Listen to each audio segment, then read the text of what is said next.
नमस्कार आंगनबाड़ी बहनों, आप सभी का इस वीडियो में स्वागत है। तो फटाफट पहले चैनल को अपने सब्सक्राइब करिए, रेड कलर का इस तरह से दिख रहा होगा। उसके बाद में नोटिफिकेशन पास में बेल भी बनकर के आती है, उस पर दबा लीजिए, उसको अपनी आल पर कर लीजिए और आप चैनल से जुड़ जाएंगी। बढ़ते हैं खबरों की तरफ बिना समय गंवाए, और यहाँ पर एक बहुत ही बढ़िया और बहुत ही बड़ी खबर लेकर के आ रहा हूं। जो लेटर अभी जारी भी नहीं हुआ है, लेकिन अभी लेटर सिर्फ लिखा गया है। आप लोगों को बता दूं, ये निदेशक महोदय का आज 17 अप्रैल का ही आज ही का लेटर है, और आज इस लेटर में वो क्या लिख रहे हैं जो कि आप लोगों के लिए बहुत ही जरूरी जानना है और बहुत ही काम का है। चलिए देखते हैं, खबरों की तरफ बढ़ते हैं। इसके बाद में सीधा बिहार की भी खबर पर हम आएंगे। तो जो भी भाई बहन है, पूरा लेटर देखिए, किसी भी राज्य से है वीडियो को जरूर देखा करें, पता चलता रहेगा कि अन्य अन्य राज्यों में आंगनबाड़ी के लिए क्या मदद सरकार वहां की जो है मुहैया करवा रही है। जैसे कि सुबह आप लोगों ने देखा था, वीडियो आया था कि मध्य प्रदेश में जो है अब सरकार आंगनबाड़ी को 50 लाख का बीमा देने के लिए सरकार को प्रस्ताव वहां पर मुख्य सचिव ने भेजा है। तो जल्द ही उनको 50 लाख का बीमा कवर भी मिल जाएगा। आगे चलते हैं, यहां पर ले चलते हैं आप लोगों को बड़ी खबरों की तरफ, और यहां पर हम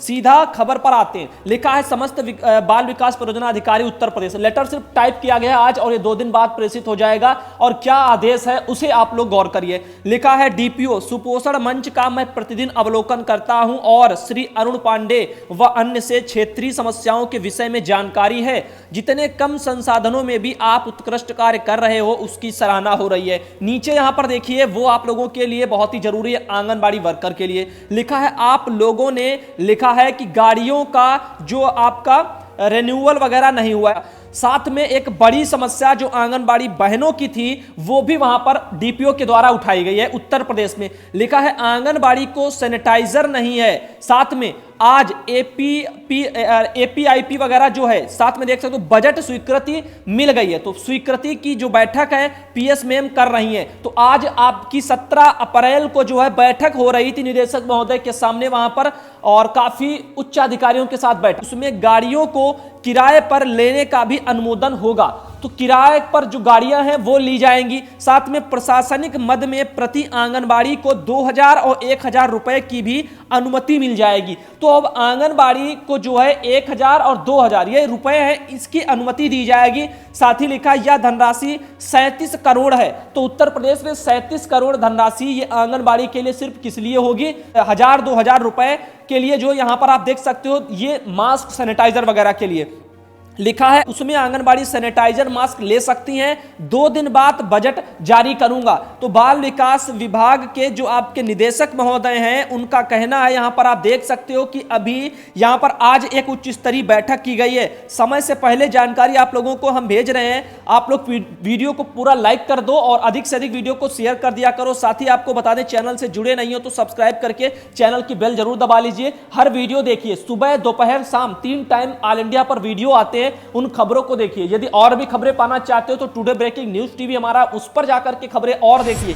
अभी मैं चाहता हूं कि सभी जगह आंगनबाड़ी का बीमा हो। इसके लिए हमारे पास काफी सारे कमेंट भी आए हैं। लोगों का कहना है कि हमारे राज्य में भी बीमा मिलना चाहिए। जाहिर सी बात है, मैं चाहता हूं हर जगह मिलना चाहिए, लेकिन आपका भी फर्ज बनता है कि अपने वहां अपने प्रशासन के अधिकारियों को अपनी समस्या बताइए कि जब सभी को लाभ मिल रहा है, हम भी इस समय कोरोना वॉरियर्स की तरह काम कर रहे हैं, इस समय अपनी ड्यूटी दे रहे हैं जान जोखिम में डालकर, तो हमें भी बीमा कवर चाहिए अपने परिवार के लिए। तो ऐसे में आप सबको बताना चाहेंगे, बहुत से लोगों के मन में अभी संकोच होगा कि बीमा कैसे मिलेगा, क्या ऐसे ही बीमा हो जाएगा, 50 लाख खाते में आ जाएंगे? ऐसा नहीं होता है। बीमा का मतलब है, यदि आपको इस समय कोरोना के चलते ड्यूटी पर आपकी जो ऑन ड्यूटी डेथ होती है, कुछ होता है, तो ऐसे में तब आप लोगों को बीमा का जो 50 लाख का कवर होगा वो आपके फैमिली परिवार को मिलेगा।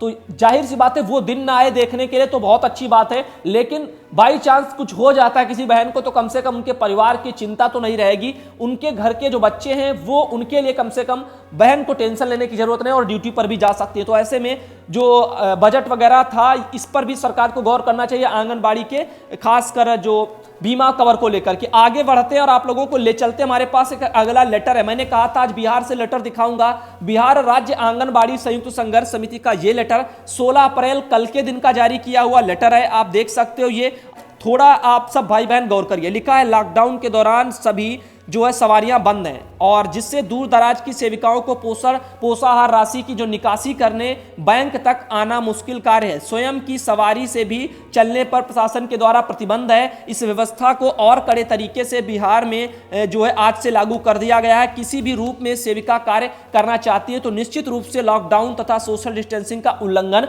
हो रहा है। साथ में आप देख सकते हो अगला पॉइंट लिखा है बैंक में पोषाहार राशि की निकासी में भीड़ लगना, और लिखा हुआ विड्रॉल और चेक का बैंक विड्रॉल वगैरह की बातें कही जा रही हैं। तो बैंक कर्मचारियों से आदान प्रदान करने में सोशल डिस्टेंसिंग प्रभावित होती है। साथ ही आप लोगों को हम बता दें एक और समस्या लिखी है कि टीएचआर में सामग्री वितरण की बात कही गई, और लॉकडाउन के दौरान सभी दुकानें बंद हैं।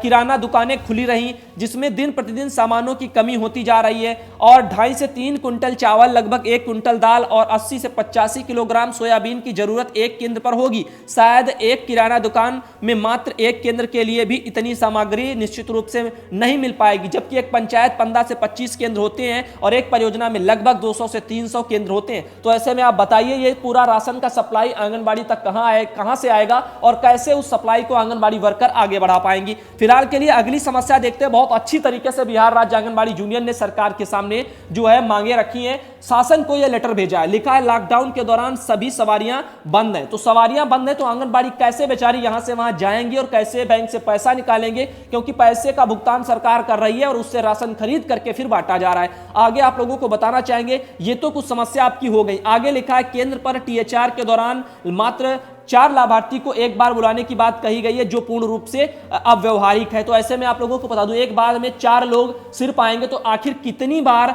घर घर जाकर के आंगनबाड़ी वर्कर लोगों को पहले बुलाएं कि 4 लोग चलिए और पोषाहार लीजिए या अपना राशन टीएचआर लीजिए। तो इसके मद्देनजर यह बात सामने आती है कि दिन भर आंगनबाड़ी बेचारी गांव में पूरा भटकती रहेंगी, क्या थकेंगे नहीं? तो समस्या एक ये भी है।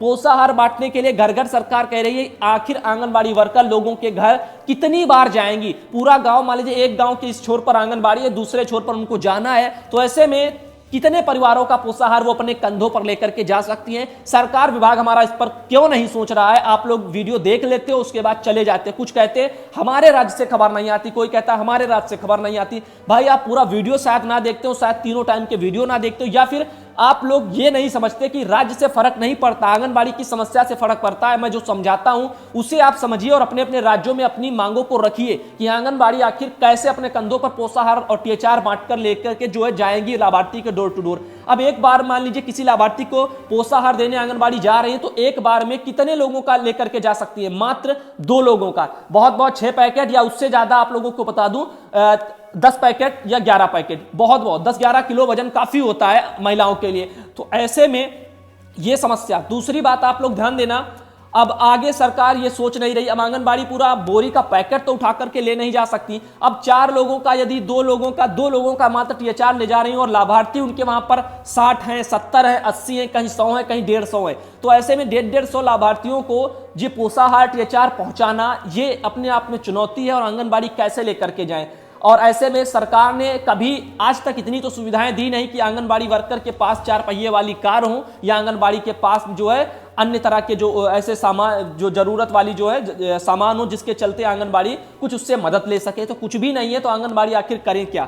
अगली समस्या की तरफ बढ़ते हैं बिना समय गंवाए, और यहां पर आप देख सकते हो अगला पॉइंट, 6ठा पॉइंट, उसकी तरफ हम आप लोगों को ले चलते हैं। जरा इस पर आप सब भाई बहन गौर करिए। निदेशालय की पुरानी परंपरा रही है कि टीएचआर का जो पैकेट है बनाकर लाभार्थियों को दिया जाए। पैकेट नहीं बनने पर सेविका पर कार्रवाई प्रावधान है, लेकिन तवज्जुब की बात यह है कि हमारे जो वरिष्ठ पदाधिकारी आईसीडीएस का जो नियमावली बनाते हैं उनको इस बात का पता नहीं है कि सेविका को पैकेट बनाने के लिए ना पैकेट की आपूर्ति की जाती है और ना ही उसकी राशि की जो है उपलब्ध कराई जाती है, या सेविका पर अत्याचार ही हो रहा है। अब पैकेट बनाने के लिए जो मान लीजिए पन्नी लगेगी या कुछ भी लगेगा, उसका इंतजाम बंदोबस्त सरकार नहीं करती और आंगनबाड़ी बिहार वालों पर यह जिम्मेदारी डाल दी जाती है। ऐसे ही रिचार्ज की समस्या आंगनबाड़ी के कंधों पर डाल दी जाती है। ऐसे ही जो आपकी अन्य तरह से जो एमपीआर की रिपोर्ट बनती थी उसका आंगनबाड़ी से सुपरवाइजर अलग पैसा लूटती हैं, फीडिंग का अलग पैसा लूटती हैं। तो यहां पर चारों तरफ से परेशान आंगनबाड़ी है और बड़े बड़े अधिकारी घर में बैठ करके जो है मलाई चाट रहे हैं, और कहीं कहीं जा भी रहे हैं सर्वे के लिए तो दूर दराज रहते हैं, दूर से ही सब कुछ हो जाता है। मेन काम जो है सोशल डिस्टेंसिंग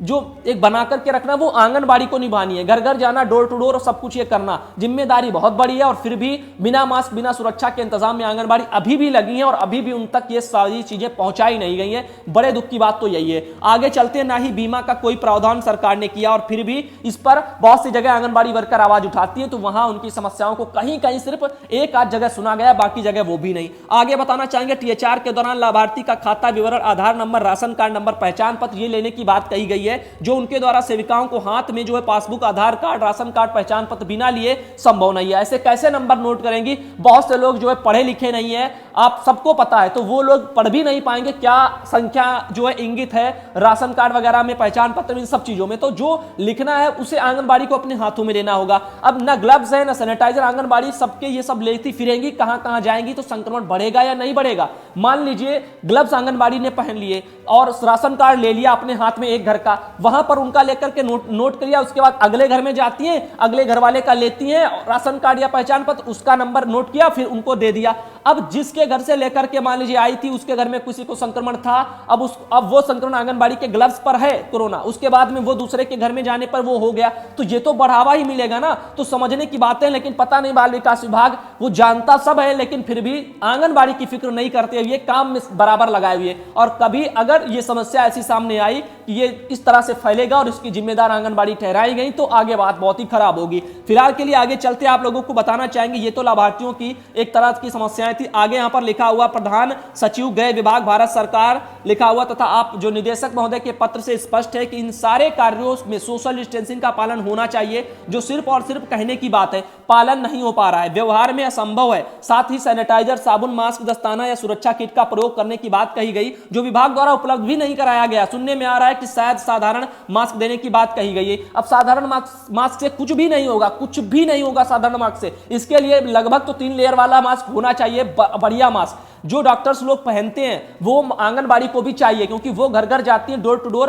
उनके सामने उनको पता तक नहीं है वो कोरोना के मरीजों के साथ में है या फिर ठीक ठाक इंसान के साथ में है। तो ऐसे में यदि कोरोना से होकर के बाकी के लोगों पर जाएंगे और वहां संक्रमण जाहिर सी बात है फैलेगा, कोई रोक नहीं सकता, चाहे जितना सोशल डिस्टेंसिंग बना करके रखें। एक हाथ से राशन कार्ड लेना, पहचान पत्र लेना, फिर उनको देना, नंबर नोट करना, इससे संक्रमण बनेगा, क्योंकि राशन कार्ड और पहचान पत्र ये सारे कागजातों को बाद में कोई सैनिटाइज नहीं कर पाएगा, क्योंकि हर किसी के घर में सैनिटाइजर नहीं रखे, सरकार ने अभी नहीं बंटवाए। तो यहां पर आप देख सकते हो, जब चुनाव आता है तो पर्चे जरूर बंट जाते हैं गांव गांव, गली गली, मोहल्ले मोहल्ले में, लेकिन इस समय अभी सैनिटाइजर वगैरह, मास्क वगैरह गली गली नहीं बंट पाए हैं, जो कि हमारे लिए काफी जो चिंता का भी विषय है। आगे चलते, फिलहाल के लिए लिखा है, जहां स्वास्थ्य कर्मियों को 50 लाख का बीमा किया गया, वहां सेविका को इससे वंचित किया गया। यह एक भेदभावपूर्ण कार्य है। जाहिर सी बात है, बिहार राज्य आंगनबाड़ी यूनियन ने बहुत ही बढ़िया उन्होंने जो है यहां पर लिखा भी और आवाज भी उठाई है। आप लोग देख सकते हो 50 लाख के बीमे की बिहार में भी यूनियन ने बात रखी है, और बहुत बहुत धन्यवाद कि बिहार की बहनों को भी जल्द से जल्द इसका लाभ जो मिले, सरकार तक ये आवाज जाए। आप सब भाई बहन वीडियो को शेयर भी किया करें,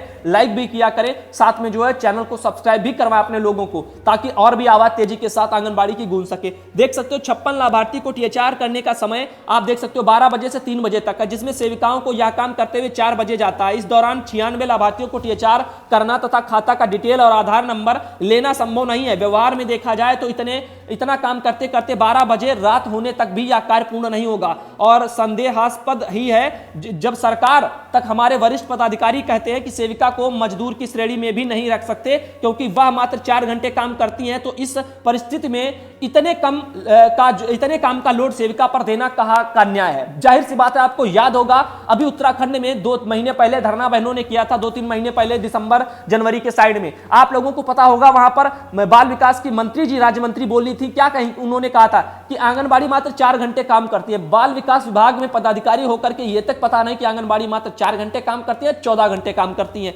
और ऐसे में आप लोग फिर रात दिन उन्हीं से काम करवा रहे हो, पैसे का कोई जो है अता पता नहीं है। बिहार में खासकर बहुत सी आंगनबाड़ी का पैसा नहीं आया, वो समस्या हमारे पास आंगनबाड़ी बहनें अपनी आए दिन बेचारी भेजती रहती हैं। किसी का निदेशालय में जो पीएफएमएस के जरिए भुगतान नहीं हो रहा है, तो आधार वगैरह बैंक खाता लिंक नहीं है, बहुत सी समस्याएं। इनको अधिकारी वगैरह गंभीरता से नहीं लेते, और आंगनबाड़ी जब अपनी समस्याओं को अपने अधिकारियों के पास रखती हैं तो वो भी प्रतिक्रिया नहीं दिखाते और निदेशालय में खाते वगैरह लिंक नहीं कराते। आगे चलते आपको बताना चाहेंगे, लिखा जिन कुछ सेविकाओं ने खाता तथा आधार डिटेल दिया है, साथ में आप देख सकते हो, तो उनके लिए कुछ सूचना आपकी 11 नंबर पर इंगित की गई, आप लोग इसे देख सकते हो। लिखा है, उन्होंने कहा है कि आदेश वगैरह के बारे में, आदेश जो है, आदेश के आलोक में डीपीओ, सीडीपीओ एवं आपका एलएस द्वारा आपका चयन रद्द की बात बार बार जो धमकी दी जाती है। आंगनबाड़ी यदि काम ना करें, यदि लोगों के घर जाएं, लोग बाग अपना राशन कार्ड वगैरह ना दें तो आंगनबाड़ी की ही नौकरी छीन लेंगे, चयन वगैरह की धमकी भी दी जाती है, जो कि सरासर गलत है। इससे आंगनबाड़ी की मानसिक तनाव बढ़ता है, मानसिक पीड़ा बढ़ती है। आगे आप देख सकते हो क्या कोरोना संक्रमण जैसे बीमारी परिस्थिति में एनएफएस एक्ट 2013 के पालन में प्रधानमंत्री द्वारा लागू किया गया लॉकडाउन और सोशल डिस्टेंसिंग का उल्लंघन किया जा सकता है। यह भी एक अपने आप में क्वेश्चन मार्क है। विदित हो कि साधारण परिस्थितियों में भी पूर्ण रूप से साल में महीने इस वक्त जो उल्लंघन होता है। तो आप लोगों को मेन समस्या बता दें कि यहां पर लॉकडाउन का उल्लंघन हो रहा है, सोशल डिस्टेंसिंग का पालन नहीं है, आंगनबाड़ी के पास किट वगैरह नहीं है, सुरक्षा का कोई इंतजाम नहीं और घर घर जाकर के सब कुछ करना है। तो अपने आप में यह चिंता का विषय। ऊपर से आप देखते हो डॉक्टर्स वगैरह के ऊपर पथराव होता है, कहीं पर आंगनबाड़ी वर्कर बेचारी जाती, क्या उन पर यह चीजें नहीं हो सकती? जब डॉक्टर्स और पुलिसकर्मी को लोग नहीं छोड़ते हैं, पथराव करते हैं, तो क्या आंगनबाड़ी कौन से खेत की मूली है? तो यहां पर यह बातें आप लोगों को बस समझनी है। मैं इसीलिए समझा रहा हूं कि आवाज को आप सब उठाएं। यूं ही नहीं मैं इतना लेटर को लेकर के एक लेटर पर इतनी देर तक वीडियो बनाता हूं, ये इसीलिए क्योंकि जो समझ रहे हैं कम से कम वो हमारी आवाज को समझ रहे कि मैं जो दिखा रहा हूं वो बाकी के न्यूज़ों की तरह नहीं है, जो बहुत से लोग फेक न्यूज़ निकालते हैं। हमें न्यूज़ से लेना देना रही, हमें चाहिए यहां पर आंगनबाड़ी का साथ और उनके लिए एक आवाज, उनके लिए आवाज बनकर के आगे उभरना। यहां पर एक बात और बताना चाहेंगे, 13वां पॉइंट देख सकते हो कि एक बात गौर करने की है कि सिर्फ सेविका को बैंक से पोषाहार उठाव करने में भीड़ लग जाती है। अगर डीबीटी के द्वारा पोषाहार की राशि भेजी जाती है तो बैंक में लाभार्थियों की संख्या हजारों में होगी। जाहिर सी बात है, जब आंगनबाड़ी वर्कर ही सिर्फ जाती है, इनके खाते में पैसा बिहार में भेजा जा रहा है, तब तो बैंक में सैकड़ों हजारों की लाइन लग जाती है उस क्षेत्र में, क्योंकि आपको पता है एक ब्लॉक में कितनी कितनी आंगनबाड़ी होती हैं। तो यहां पर आप लोगों को पता होगा, अब लाभार्थियों के खाते में सीधा डीबीटी सरकार करने जा रही है। अब लाभार्थियों के खाते में यदि पैसा सरकार भेज देगी तो आप लोग को अंदाजा है कि बैंक में कितनी भीड़ लगेगी। लाभार्थी पैसा निकालने के चक्कर में लाइन लगा करके खड़े होंगे, फिर सोशल डिस्टेंसिंग जैसे कामों को विभाग हमारा बस देखता रहेगा, फॉलो भी नहीं होगा। बस बाद में यही सवाल उठेंगे, आखिर बाल विकास विभाग का दिमाग कहां था और वो कैसे इन चीजों को बढ़ावा दे रहा था? सोशल डिस्टेंसिंग फॉलो नहीं हो रही है, आपने सुरक्षा के इंतजाम नहीं दिए, किट वगैरह दी नहीं है, कैसे आंगनबाड़ी को आप मैदान में लगाए हुए हैं? आगे चलते फिलहाल के लिए आपको बताना चाहेंगे एक और यहां पर जानकारी, 14वां पॉइंट की सेविका स्वयंसेवी हैं और इसकी बहाली आईसीडीएस के 6 सेविकाओं के लिए हुई है। क्या इनके पोषक क्षेत्र में जो है बाहर से आए लोगों का विस्तृत विवरण से लेकर क्वारंटीन किए गए लोगों की देखरेख करना तथा उसके स्वास्थ्य पर जो है प्रतिदिन बदलाव का रिपोर्ट भी लेना, पोषक क्षेत्र में घर घर जाकर के प्रत्येक व्यक्ति की स्वास्थ्य का पूर्ण वगैरह ये सारी चीजें का ध्यान रखना, साथ में डीलर का सहयोग भी करना, जो राशन वगैरह बांटते हैं उनका भी सहयोग करना। अब ऐसे तमाम चीजें, क्या यह सुप्रीम कोर्ट के आदेश की अवहेलना नहीं है? इसमें सेविकाओं को जो है वंचित किया गया। तो आंगनबाड़ी को जब बात आती है बीमे की तो नहीं मिलता, सुरक्षा किट की तब नहीं मिलता, लेकिन यहां पर जब काम की बात आती तो हर एक क्षेत्र में आंगनबाड़ी, हर एक काम में आंगनबाड़ी जुटा दी जाती है। आगे बताना चाहेंगे, मोबाइल से ऑनलाइन करने के लिए कहा जा रहा है, जिसका प्रशिक्षण भी सेविकाओं को नहीं दिया गया। बिना प्रशिक्षण दिए यह काम संभव नहीं है। कृपया लॉकडाउन के बाद प्रशिक्षण देकर ही उनको ऑनलाइन करवाने का काम करवाया जाए। अब घर बैठे आंगनबाड़ी ऑनलाइन कैसे कितना करेंगी?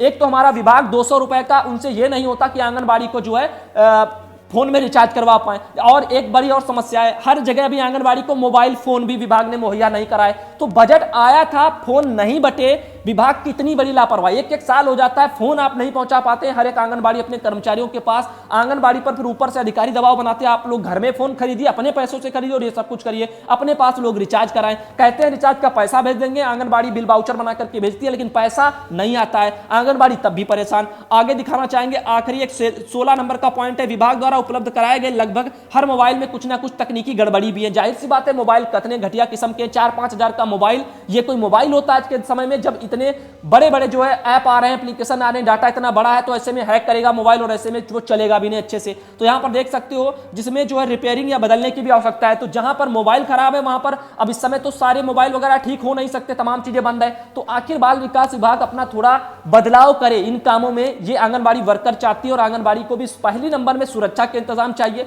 उसके बाद सब कुछ है। तो पहले इंतजाम करे, किट वगैरह मुहैया कराए जाए, उसके बाद में अन्य काम थोपे जाएं। और इसके लिए सबसे बड़ी गलती आंगनबाड़ी वर्करों की है, क्योंकि वो खुद अपने सुरक्षा की जिम्मेदारी के लिए अपना आवाज उठाना नहीं जानती हैं, अपने अधिकारियों को लिखना नहीं जानती हैं और उनसे बोलना नहीं जानती हैं। इतने दिन से समझा रहा हूं, फिर भी आप अपनी सुरक्षा के लिए, अपनी जान बचाने के लिए, मोदी जी एक तरफ कहते हैं जान है तो जहान है, अब आप लोग जान है तो जहान में से बढ़कर के नौकरी मानते हैं। तो ये आपकी गलती है, क्योंकि आपका विभाग आपके लिए क्या इंतजाम कर रहा है ये भी तो आप लोगों को देखना चाहिए। स्वास्थ्य विभाग के कर्मचारी, उनको सुरक्षा के इंतजाम दिए गए, मैदान में आगे हैं, अच्छी बात है, और फिर भी अपना फर्ज निभा रहे, वो भगवान जैसे। लेकिन आंगनबाड़ी वर्कर भी तो वही काम कर रही है, लेकिन आपके लिए सुरक्षा के इंतजाम फिर क्यों नहीं है? तो आप क्या ऐसे ही हैं। तो यहां पर अपने आप से अब सवाल करिए, आप लोगों को खुद चाहिए कि पहले जब तक सुरक्षा का इंतजाम ना हो आप लोग मैदान में ना जाए। जिसे लिखना है लिख दे, जो भी नौकरी से निकालना है निकाल दे, क्या फर्क पड़ता है। यहां पर वो फिर से आप लोगों को कम से कम कारण बताओ नोटिस या कुछ भी आएगा ना, तो उस कारण बताओ नोटिस में आप लोगों को बस वही समस्या लिखनी है कि हमारे पास बिना किट के हम कैसे जाएं। मोदी जी हमारे एक तरफ कह रहे हैं कि लॉकडाउन का पालन करो,